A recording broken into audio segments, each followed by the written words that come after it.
This is not just about the jobs of some white blue collars who voted for Trump in the Midwest.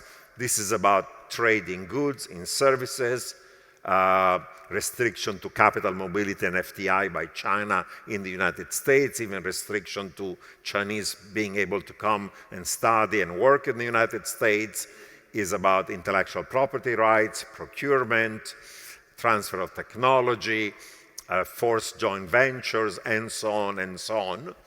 And in addition to the economic issues, there are also the geopolitical rivalry between a rising China and the US. So the risk, in my view, is actually we're at the beginning of a process of deglobalization and balkanization of the global economy. And that's, of course, is going to imply distortion and allocation of labor, capital, and production, reshoring of production in the US or of some critical things in China, and that will be negative for the global economy. Professor Roubini, maybe if I start with this question.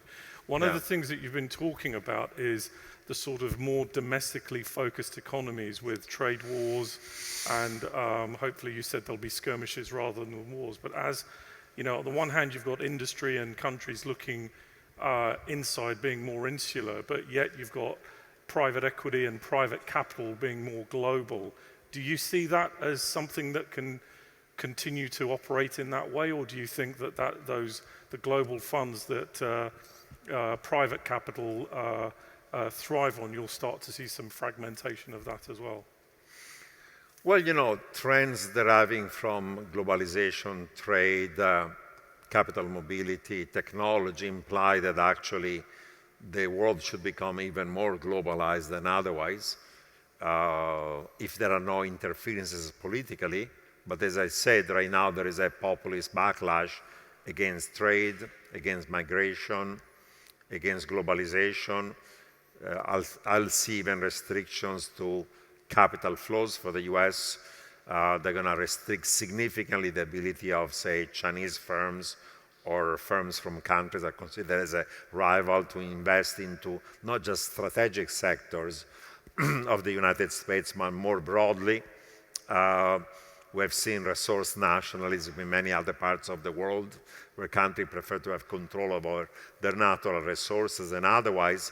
So I think it's kind of like a fight between forces that should lead to greater integration, greater capital mobility, greater global supply chains, and now politics is going to deal in the opposite direction. I'll give you one example. You know, US has been using extraterritorial financial sanctions to say that if they impose sanctions against North Korea, Iran, or Russia, either European and other firms follow, or otherwise they're not going to have access to US dollar banking funding.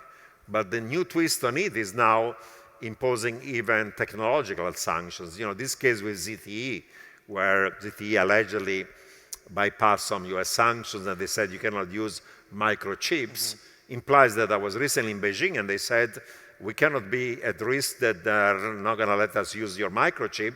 So they have a plan. In the next 5-10 years, they're behind. They'll have to make sure that all semiconductors are produced in China or friends and allies of China. They cannot take that risk.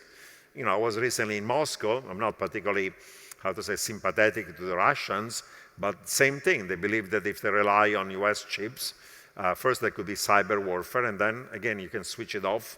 Or if there is a trade friction, that type of restriction. Financial sanctions are painful enough. Having technological sanctions can be massively disruptive. If this happens, it's balkanization of global supply chains, right? And that's a risk we're facing, for example.